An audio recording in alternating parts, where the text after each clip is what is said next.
Mesdames et messieurs, bonsoir. Voici les titres du journal. Signature d'une convention cadre structurée autour des principaux acquis de la réforme du secteur de la décentralisation. Les maires et l'État central s'engagent officiellement pour la mise en œuvre de cette réforme. Les maires étaient représentés ce vendredi par le bureau de l'Association nationale des communes du Bénin. Côté gouvernement, c'est le ministre d'État Abdoulaye Biotchane, assisté de son collègue de la décentralisation Raphaël Akotegnon. Le point dans un instant. Longtemps attendu par les populations pour redonner vie à leur activité économique qu'est la pêche, le projet de réhabilitation du lac Aébé-Sécheneau entre dans sa phase opérationnelle. C'est le ministre du Cadre de vie et du Développement durable, José Didier Tonato, qui a officiellement lancé les travaux de ce projet prioritaire pour le gouvernement. C'était ce jeudi à Djondji, dans l'arrondissement de Diagbadi, commune de Ouida. Nous parlerons également dans ce journal de la rencontre entre la presse nationale et les secrétaires généraux des centrales et confédérations syndicales. Au menu des discussions, la revalorisation des salaires annoncés par le gouvernement, un sujet qui déchaîne les passions. Quel sera le taux de la revalorisation? À quand sa mise en vigueur? Voilà autant de points d'ombre que les responsables syndicaux ont tenu à éclairer à l'opinion publique via la presse. Voilà pour les titres, mesdames et messieurs. À nouveau, bonsoir. Les maires et l'État central s'engagent officiellement pour la mise en œuvre des réformes du secteur de la décentralisation. En témoigne la signature d'une convention cadre structurée autour des principaux acquis de cette réforme. Les maires étaient représentés ce vendredi au ministère du Plan par le bureau de l'Association nationale des communes du Bénin, ANCB.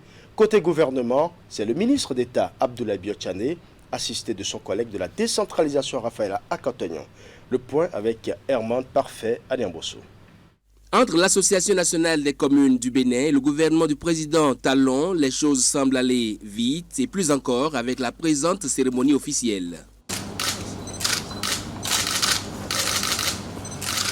Un protocole d'accord de partenariat en 7 points en exécution des recommandations de l'audience du 4 janvier dernier au Palais de la Marina avec le bureau de l'ANCB et un comité interministériel.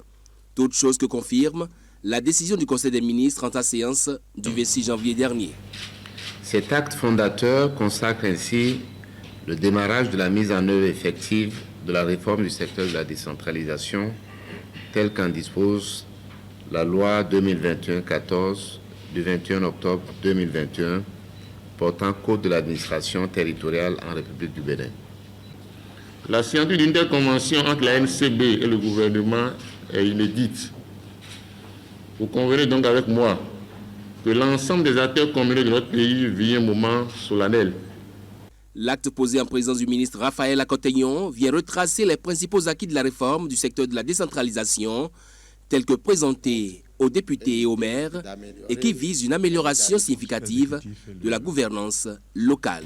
La présente convention cadre est structurée sous la forme d'un partenariat sur les principaux acquis de la réforme. Premièrement, la catégorisation des communes. Deuxièmement, le principe des rémunérations des différents responsables des mairies. Troisièmement, la mise en place du fichier national des principales fonctions administratives et techniques des mairies. Quatrièmement, les conditions remplies par les personnes qui désirent participer à l'appel public à candidature sur ces fonctions administratives. Cinquièmement, la date de prise d'effet des avantages de fonction des secrétaires exécutifs. Sixièmement, la création d'une cellule chargée du suivi de la gestion des communes. Et enfin, le renforcement des capacités des élus et agents communaux. Je salue particulièrement la synergie dans laquelle cette réforme est intervenue. Nous, élus communaux du Bénin, apprécions à leur juste valeur les efforts consentis par le gouvernement et son chef, et nous ne les remercierons jamais assez. Je voudrais vous rassurer, au nom de mes pairs, que nous continuerons à jouer notre partition pour la réussite de cette réforme du secteur de la décentralisation dans notre pays.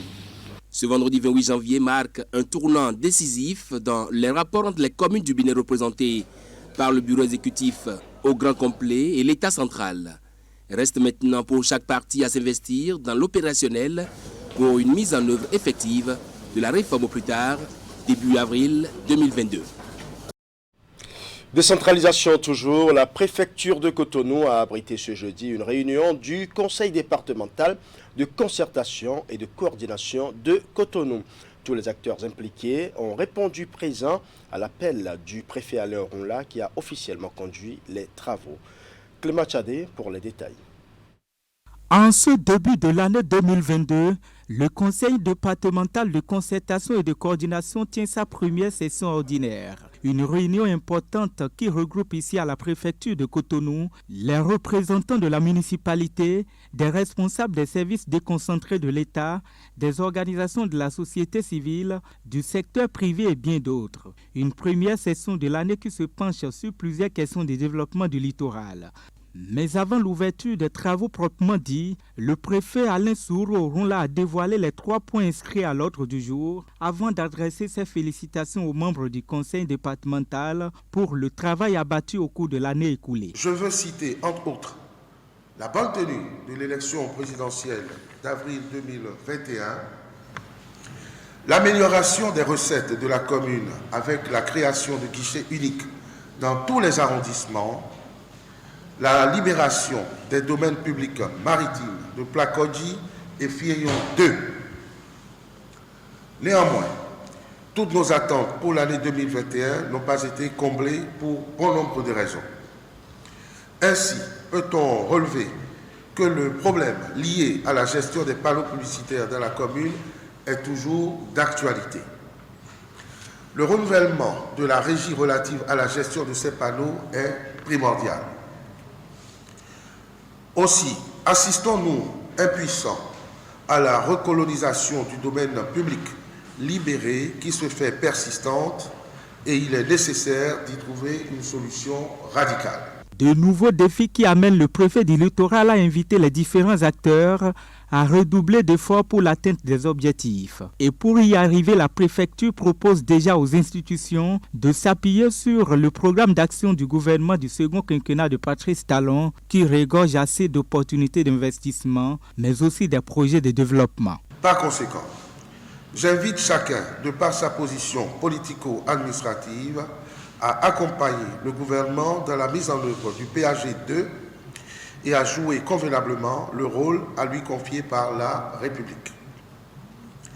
Je nous exhorte donc à faire preuve d'anticipation à tous les niveaux et à être présents sur le front de lutte afin d'accompagner les initiatives et réalisations du gouvernement qui sont, on ne peut plus, sanitaires. Je ne pourrais occulter la question de Covid-19 car, qu'on le veuille ou pas, cette pandémie est plus que présente dans nos vies et nous devons agir afin de limiter sa propagation puisqu'il nous faudra être en parfaite santé pour relever les nombreux défis. Au-delà donc du respect des mesures barrières, nous nous devons d'encourager nos populations à la vaccination afin de nous garantir une immunité collective. Après avoir passé en revue les sujets administratifs liés à la décentralisation et aux questions d'actualité, le Conseil a eu droit à 2 communications. La première sur la Société de gestion des déchets et de la salubrité et la seconde sur le nouveau Code général des impôts en lien avec la fiscalité au niveau local. À l'issue des travaux de ce Conseil, des orientations sont attendues à même d'aboutir à un meilleur bilan au bout de l'année 2022. Du côté du ministère du Tourisme, de la Culture et des Arts, l'heure est à la revue de l'exécution du plan de travail annuel 2021. Une rencontre qui a également permis de valider le rapport de performance 2020 et le lancement du plan de travail annuel de cette année 2022. Nous allons suivre ensemble le compte-rendu des grandes articulations de cette séance de travail. Tous les responsables des chaînes de dépenses du ministère du Tourisme, de la Culture et des Arts prennent part à ces travaux. Jeudi 27 et vendredi 28 janvier 2022, les acteurs examinent minutieusement le plan de travail de l'année écoulée et valident leur rapport de performance de l'exercice 2020. Ils se projettent également sur les défis escomptés pour l'année 2022. Comme je l'avais annoncé l'année dernière, que le basculement en mode programme de l'exécution du budget général de l'État sera effectif au cours du présent exercice. Il me plaît alors, dans ce contexte, de rappeler à votre attention que ce premier PTA intégral de notre ministère revêt un nouveau format et sera exécuté sur la base des 2 plateformes imposées par la réforme budgétaire en cours dans notre pays. Ce ne sont pas que des activités d'évaluation des réalisations physiques et financières des structures sous tutelle qui préoccupent. Durant ces 2 jours, les cadres vont aussi s'accentuer sur les leviers devant permettre le maintien du tourisme comme 2e pilier de l'économie béninoise en termes de création de richesses. Il devra être le lieu de rappel et de promotion des bonnes pratiques et valeurs à même de faciliter l'atteinte des objectifs assignés à notre département ministériel et de répondre ainsi aux aspirations légitimes des populations de notre pays. Mesdames et messieurs, programme culture et art, 72,94% contre 71,72%. Programme tourisme, 59,33% contre 78,15%. Et enfin, programme pilotage, 72,94% contre 95,47%. Je voudrais, tout en reconnaissant les efforts de chacun dans l'environnement spécial qui a caractérisé notre secteur, déjà particulier en lui-même en 2021, vous exhorter à faire preuve de plus de détermination et d'abnégation, tout en vous invitant à plus de responsabilité, de conscience et de professionnalisme, afin que les conclusions de vos travaux contribuent réellement à l'amélioration des performances dans l'intérêt de nos populations. Le ministère du Tourisme, de la Culture et des Arts a enregistré 68,43% de taux de réalisation de son PTA en 2020. L'an dernier, un regain à hauteur de 77,76% a relevé la performance. Tous souhaitent donc des avancées dans cette droite ligne courant 2022. Je l'annonçais en titre, le projet prioritaire de réhabilitation du lac Aimé et ses chenaux entre dans sa phase opérationnelle. Longtemps attendu par les populations pour redonner vie à leur activité économique qu'est la pêche, le projet démarre pour le bonheur des communautés des communes riveraines du lac. C'est le ministre du Cadre de vie et du Développement durable, José Didier Tonanto, qui a présidé la cérémonie de lancement officiel de ce projet. C'était ce jeudi à Djondji, dans l'arrondissement de Diagbadi, commune de Ouida. Suivant. Quelques petites minutes. L'attente a été longue, sinon très longue, mais enfin le rêve devient une réalité. Il y a plus de 60 ans que l'espoir est né et se concrétise sous le régime du président Patrice Talon. Ce jeudi 27 janvier 2022, le projet prioritaire de réhabilitation du lac Aimé et ses chenaux entre dans sa phase opérationnelle. Une réponse efficace aux problèmes des communautés Roula, Hueda, Wachi, Guin et Setor, dont la principale activité est la pêche. Notre joie est d'autant plus grande que, depuis les années 1970, en raison de l'ensablement de nos cours d'eau et de leur surexploitation, les ressources halieutiques se sont peu à peu raréfiées, entraînant un appauvrissement continu des populations. Depuis plusieurs décennies donc, elles ont souhaité ardemment et demandé avec insistance cette opération de dragage qui a fait ailleurs le bonheur de ceux qui s'adonnent depuis leur ancêtre aux activités de pêche. Je voudrais dire aux populations ici que nous avons un seul devoir, le devoir de nous unir ensemble, de nous unir pour porter ce projet. On dit dans notre langue, c'est ensemble qu'on peut pousser le bateau ou la barque à l'eau. Et nous devons rester ensemble pour que l'accompagnement des autorités pour pousser loin ce projet puisse être réalité. Le projet est contenu dans le programme d'action du gouvernement et le chef de l'État l'a promis aux populations à l'occasion de sa tournée de reddition de comptes dans les différentes communes du Bénin. Aujourd'hui, c'est chose faite et les témoins sont diversifiés.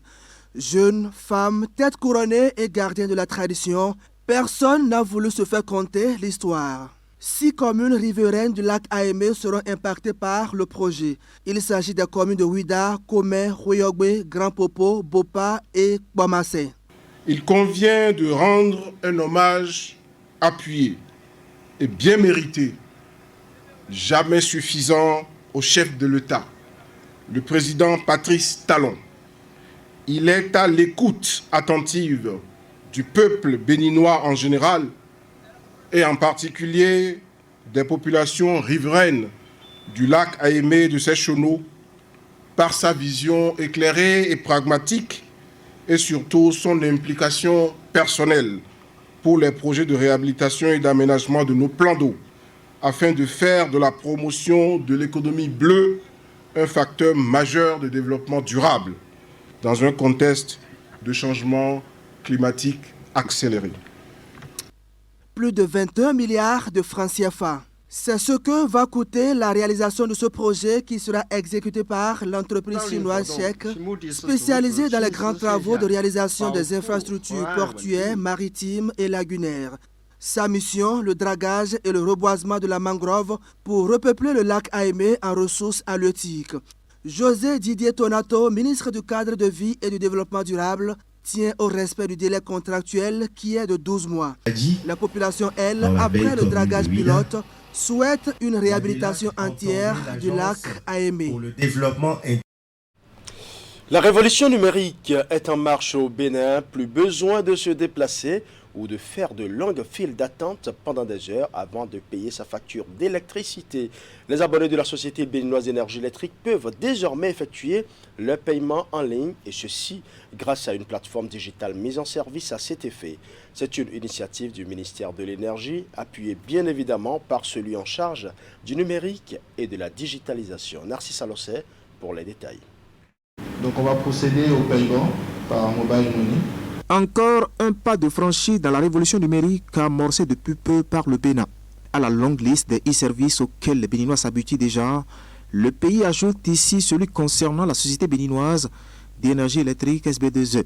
Désormais, tout usager détenteur de compteurs conventionnels de cette société peut payer sa facture en ligne. Pour ce faire, les clients concernés devront disposer d'une connexion Internet, d'un smartphone ou ordinateur et d'un compte mobile money, MTN, Move, SBIN à venir ou encore d'une carte bancaire. La SBE est résolument engagée dans une série de réformes depuis quelques années et la priorité c'est la satisfaction de la clientèle. L'année 2022 va marquer avec ce lancement une première étape. Une première étape qui offre à la clientèle des opportunités en termes de gain de temps mais aussi la chance d'éviter des impondérables de la route. Parce que quand il sort de chez lui, il prend les moyens de locomotion qui coûtent, il perd des heures, des fois pour s'entendre dire, après avoir passé un moment sous le soleil, sous la pluie, que la connexion ne fonctionne pas, ou c'est l'heure, il faut revenir demain. Deuxième chose, la consommation moyenne d'un Béninois est autour de 25-30 000 francs. Il faut savoir que le coût de cette prestation pour le Béninois moyen, entre 30 et 35 000, va coûter entre 75 francs et 300 francs maximum.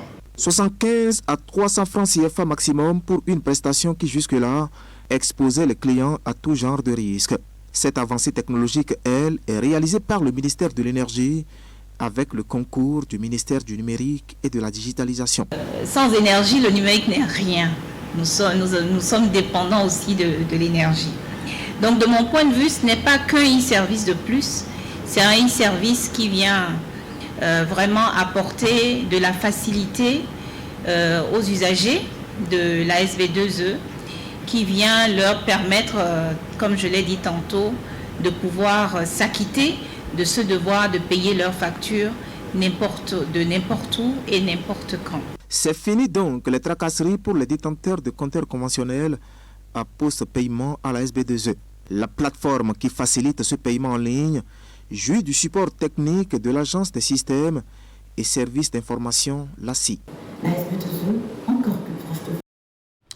Et pour l'année 2021, on retient que l'administration douanière a fait une forte mobilisation des recettes avec plus de 100% des prévisions. C'est ce qu'on peut retenir du bilan dressé ce mercredi 26 janvier 2022 à la faveur de la journée internationale de la douane. Pour cette fête patronale des disciples de Saint-Matthieu, l'heure était au bilan et à la remobilisation des forces pour des projections plus performantes en 2022. Suivant. À l'instar des autres membres de l'Organisation mondiale des douanes, l'administration douanière béninoise célèbre ce mercredi la journée internationale de la douane. Comme chaque 26 janvier, l'événement a mobilisé à la direction générale à Cotonou, fonctionnaires des douanes, opérateurs économiques, commissionnaires agréés en douane et autres acteurs intervenant sur la plateforme portuaire. Thème retenu pour cette édition, accélérer la transformation numérique de la douane en développant une culture de la donnée et un écosystème performant. Thème choisi par l'OMD et qui est en parfaite adéquation avec les réformes engagées à la douane depuis quelques années. À travers cette problématique d'une pertinence actualité, les administrations douanières membres de l'Organisation mondiale des douanes sont invitées à réserver une place importante à la donnée. En effet, dans les transactions quotidiennes, la douane enregistre une mine d'informations précieuses dans son système informatique qui constitue une véritable banque de données. Cette nouvelle approche dans la gestion de la donnée cadre parfaitement avec la vision du gouvernement du Bénin. En effet, la mise en œuvre d'une panoplie de réformes, notamment le programme de vérification des importations, les réformes institutionnelles et informatiques, y compris la création d'un guichet unique de commerce extérieur en vue de la dématérialisation réelle et totale des procédures de dédouanement, en constitue une éloquente illustration. Journée internationale de la douane, moment festif mais aussi de réflexion. À cette occasion, le directeur général des douanes et droits indirects et ses hommes évaluent le chemin parcouru. Malgré le contexte économique mondial difficile, en 2021, la douane a largement dépassé ses prévisions grâce à la pertinence des réformes et aux directives du ministre d'État chargé de l'économie et des finances. Ainsi, les recettes douanières collectées à fin décembre 2021 s'élèvent à 440 milliards 479 millions de francs CFA pour une prévision annuelle de 436 milliards 014 millions de francs CFA, soit un taux de réalisation de 101,02%. Cette performance est à placer à l'actif du chef de l'État et du ministre d'État en charge de l'économie et des finances. Malgré cette performance en matière de mobilisation des recettes, le gouvernement monte encore la barre. Pour le compte de l'année 2022, la douane est attendue sur une prévision de plus de 503 milliards de francs CFA. Pour relever ce défi, l'administration des douanes entend poursuivre ses réformes et surtout renforcer son partenariat avec le secteur privé. Pour son premier responsable, chaque acteur doit apporter sa contribution à la nouvelle dynamique pour faire des douanes du Bénin une administration forte, moderne et efficace au service du développement.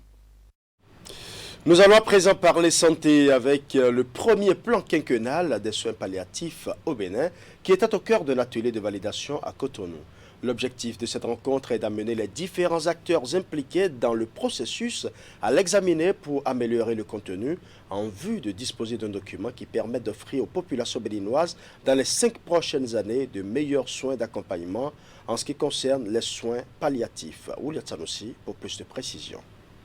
Bien que pris en compte dans la vision du secteur de la santé, les soins palliatifs sont un volet important de l'offre des soins de santé qui est resté longtemps ignoré. Et pour améliorer l'offre en la matière, le ministère de la Santé a mis en place le programme national des soins palliatifs en septembre 2018. C'est dans ce cadre que différents acteurs prennent part à cet atelier de validation du premier plan quinquennal des soins palliatifs au Bénin. Le document dont nous prendrons connaissance aujourd'hui est un document qui a été rédigé par des experts du secteur. Un document rédigé selon l'approche FAIR définie par le ministère du Plan. Une approche qui a nécessité le regroupement des experts de tous bords, du ministère de la Santé, du ministère du Plan, du ministère des Affaires sociales, du ministère de la Décentralisation, qui, de façon minutieuse, ont procédé à une analyse diagnostique des soins de santé primaires au niveau du pays, une analyse du contexte pour identifier les gaps, identifier les défis et faire des choix les plus appropriés qui nous permettent d'assurer dans les 5 années à venir la disponibilité des soins de santé primaires à tous les niveaux.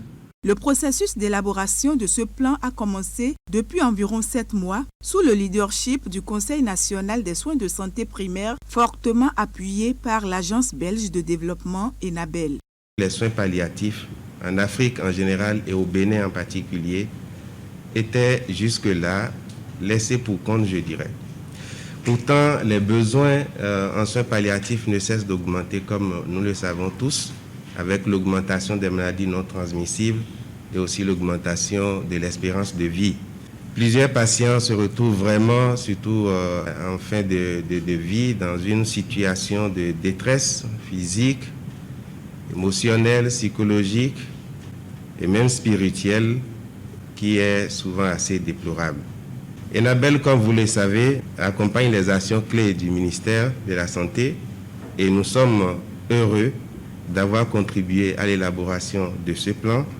Et nous n'allons pas nous en arrêter là. Nous avons l'ambition de contribuer davantage à asseoir l'effectivité des soins palliatifs dans le pays.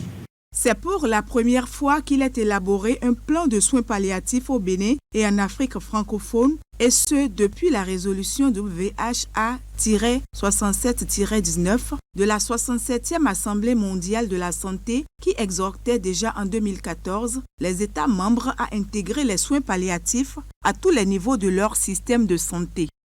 Le concept de soins palliatifs étant relativement nouveau au Bénin, il est nécessaire de disposer d'un plan quinquennal qui constituerait la boussole du programme pour l'identification et la mise en œuvre des interventions. Ces types de malades sont très nombreux dans nos communautés et parfois oubliés de tous. Cette situation nous interpelle tous. Au Bénin, on estime en effet à plus de 65 000 le nombre de personnes nécessitant les soins palliatifs chaque année du fait des cancers, du sida et d'autres pathologies chroniques. Le représentant du ministre de la Santé invite ainsi les participants à ne ménager aucun effort afin que les objectifs assignés à cet atelier soient atteints, puisque c'est sur eux que repose la responsabilité du choix définitif des actions les plus pertinentes qui feront du Bénin, d'ici l'horizon 2026, un modèle en matière de soins palliatifs. Alors présent à la Bourse du Travail à Cotonou, où les secrétaires généraux des centrales et confédérations syndicales ont tenu une séance d'échange avec la presse nationale. Au menu des discussions, la revalorisation des salaires annoncés par le gouvernement. Il faut reconnaître qu'il s'agit là d'un sujet qui déchaîne les passions. Quel sera le taux de revalorisation? À quand sa mise en vigueur? L'annonce a-t-elle un lien avec l'augmentation vertigineuse des prix des denrées alimentaires et autres consommables de grande portée? Voilà autant de questions qui ont meublé cette rencontre entre la presse et les responsables syndicaux. Akime Ouseni, Seydou. Un déjeuner de presse pour partager avec les travailleurs, l'opinion publique nationale et internationale, les fruits des réflexions engagées en lien avec l'annonce relative à la revalorisation salariale. Le canal emprunté tient de la volonté des centrales et confédérations syndicales. De 2016 à 2021, les denrées de première nécessité ont flambé avec calcul pourcentage à l'appui. La nourriture est devenue chère. La démarche se veut scientifique. Dans la chronologie des faits, il y a eu d'abord un séminaire atelier le 14 janvier dernier à Ouida. Objectif, réfléchir aux documents statistiques et expertise avec sur les tenants et aboutissants d'une telle annonce. S'en est suivi à l'interne l'appropriation des axes de compréhension et de propositions qui constituent le bréviaire des responsables syndicaux. La sortie médiatique de ce vendredi s'est donc voulue informative. Revalorisation salariale, cherté de la vie, augmentation inexpliquée des prix des produits de grande consommation, instauration de nouvelles taxes. Le lexique a été abondamment relayé et à tour de rôle, les secrétaires généraux se sont succédés au pupitre. Nous avons commencé par supporter déjà depuis janvier les effets de la nouvelle loi des finances qui a créé plus d'impôts, qui a également augmenté certains impôts. Et donc aujourd'hui, plus qu'hier, plus qu'en décembre, si le travailleur doit acheter une tonne de ciment aujourd'hui, il y a au moins une augmentation de 5 000 francs sur la tonne. Et donc, tout cela fait que la promesse faite par le gouvernement de revaloriser le traitement, le salaire des travailleurs, cette promesse-là doit être très rapidement mise en œuvre. Il n'est pas question de partir d'un taux. Il y a des critères objectifs qui concourent à la fixation de la révalorisation du salaire. Pour le PIT, c'est clair qu'on doit faire en sorte que ça ne soit pas une menace aussi bien pour l'employeur que pour le travailleur. Deuxième élément qui est important, le principe même pour avoir la révalorisation, c'est d'abord le cadre, la périodicité. On ne peut pas être dans un pays et que la révalorisation du salaire soit comme une aumône qu'on fait ou bien une incantation qu'on prononce à un moment. Non. Ces différents tableaux présentés sont assortis de propositions, entre autres, l'ouverture d'une session d'échange avec le gouvernement. Deuxième proposition, que le gouvernement cesse de nous présenter l'ultralibéralisme comme étant la seule alternative pour notre pays. Troisièmement, il faut enfin que le gouvernement écoute le cri de cœur des citoyens pour accepter de relire le Code général des impôts. Un déjeuner de presse rime avec les instants de dégustation et de gastronomie, mais pas dessus tout, il y a eu la phase interactive et où les zones d'ombre de la presse présente ont été éclaircies par les responsables syndicaux.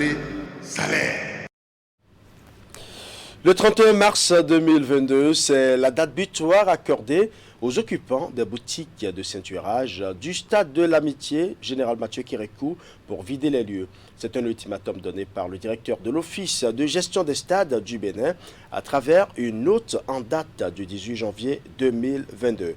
Pourtant, c'est un contrat de bail d'une durée de 24 ans qui lie le gouvernement aux concernés qui mènent leurs activités commerciales sur le stade.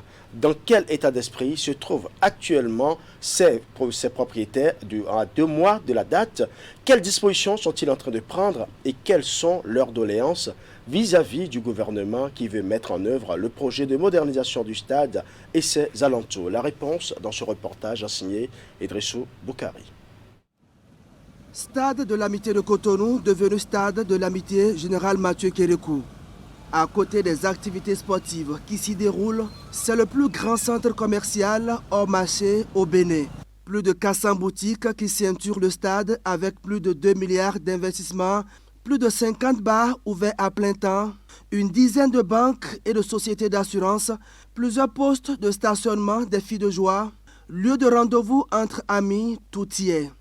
Mais comme un coup de massue sur la tête, les promoteurs et exploitants de boutiques ont reçu chacun une copie de cette note. Signé du directeur de l'Office de gestion des stades du Bénin, il leur a demandé de vider les lieux au plus tard le 31 mars 2022. Dans la forme comme dans le fond, la démarche reste incomprise. Disons que l'information est venue suite à notre interpellation par voie du CEO DG, parce que nous apprenons de bouche à oreille que nous allons partir d'ici. Nous avons été obligés d'envoyer une lettre au DG par voie du CEO pour dire mais qu'est-ce qui se passe, et nous avons envoyé la lettre là que le 31 mars au plus tard, nous allons partir d'ici. J'ai eu à poser la question au directeur du stade pour dire, mais en principe, si des choses comme ça doivent arriver, on doit se réunir et arrêter une date butoir pour dire, il est bien vrai, vous avez investi, c'est vous qui payez les loyers, mais sachez qu'à partir de telle date, compte tenu de ce qui va se passer, vous ne payerez plus les loyers. Moi, je l'ai posé cette question, ben, s'il nous disait ça tôt, il faut bien écouter, hein. S'il nous avertissait tôt, est-ce qu'il va encore récupérer ses loyers? Alors, comme il est intellectuel, au lieu de dire que c'est méchant, je vais dire, moi je dis que c'est malhonnête. L'histoire remonte à 2005. Face au climat d'insécurité et du grand banditisme qui prévalait sur le stade et ses alentours, le gouvernement a décidé de faire appel au privé pour y investir. Les espaces vides de ceinturage du stade ont été alors mis en location sur la base de ce contrat de bail. Chaque promoteur construit soi-même sa boutique et verse le loyer dans la caisse de l'Office de gestion des stades du Bénin. La durée du contrat signé en 2005 est de 24 ans et 16 ans se sont déjà écoulés. C'est nous qui avons construit, on nous a donné 24 ans pour amortir le coût de construction. Nous avons fait 16 ans. Et brutalement, le DG nous envoie une lettre pour partir des lieux, sans nous avoir dit, vous quittez, vous allez rester à tel endroit. Non, nous vous remettons tel moyen pour aller chercher d'autres boutiques et louer avant qu'on ne vienne vous casser. Et puis il dit dans la lettre que si nous ne partons pas le 31 mars, 2 mois de 10 jours là, que le 1er avril, que le Vienda, nous-mêmes Vienda nous fait partir. Nous sommes aussi les fils de ce pays. Nous sommes ici depuis 15 ans, 20 ans. Et si aujourd'hui on nous dit en 2 mois vous devez partir, je crois que humainement c'est pas bien. Et il faudrait que le chef de l'État interpelle les cadres qui sont commis pour faire ce boulot. Qu'est-ce que vous avez fait et pourquoi vous en êtes arrivé là? Moi je n'ai rien contre ça. J'étais à Paris. Seulement le délai est très très court. Je n'ai rien contre ça. Parce que ce qu'il veut faire, ce que moi j'ai appris, que le président veut faire, si c'est ça, c'est un bon projet pour nous les Béninois. Les activités commerciales menées au stade, c'est plus de 12 000 emplois générés. C'est aussi des prêts contractés auprès des banques pour booster les chiffres d'affaires. La démolition de ces boutiques ne sera pas sans conséquences financières avec des effets collatéraux. J'étais fonctionnaire et après j'ai décidé de voler de mes propres ailes. Alors j'ai monté une activité, l'initiative privée et 2 ans après, sans avoir le temps d'amortir l'investissement, on me dit il faut déguerpir. C'est même pas qu'il y a des rumeurs que tu déguerpis, on va te dédommager. Il s'agit de déguerpir, c'est-à-dire que vous repartez à zéro. J'ai fait 17 ans dans le travail salarié et j'ai décidé de voler de mes propres ailes, sauf que 2 ans après, on me décourage complètement. C'est-à-dire c'est comme si je me suis trompé en fait. Mais le chef est sensible au problème des populations, surtout qu'il a dit dans son message lors de la prestation de serment que le mandat là, c'est un mandat hautement social. Nous allons vers lui en lui demandant de bien vouloir voir le cas pour nous. Voilà. Quand on regarde par exemple ceux qu'on a déguerpis pour la Codi et à Fidrosset, on leur a trouvé des espaces de 200 mètres carrés, 300 mètres carrés. Et on les a intéressés aussi par de l'argent pour construire là-dessus. Mais nous, en fait, c'est pas ça qu'on veut. On ne veut pas ça forcément. Mais qu'on n'a qu'à nous trouver des espaces où on peut mettre 40, 50 bars ensemble. Parce que c'est ça qui fait l'attraction aujourd'hui. Un délai raisonnable pour déposer les clés, le respect des clauses du contrat du bail en ce qui concerne les cautions et éventuellement définir la nouvelle destination. Ce sont entre autres les doléances des promoteurs et exploitants des boutiques. Faire des omelettes et casser des œufs sans y laisser des coquilles, le dernier mot revient au gouvernement. En tout cas, les affaires continuent de tourner au stade en attendant de voir le nouveau visage que le gouvernement entend lui donner dans les mois à venir. Voilà, ce sera tout pour ce journal. Merci pour votre aimable attention. Bonne soirée chez vous.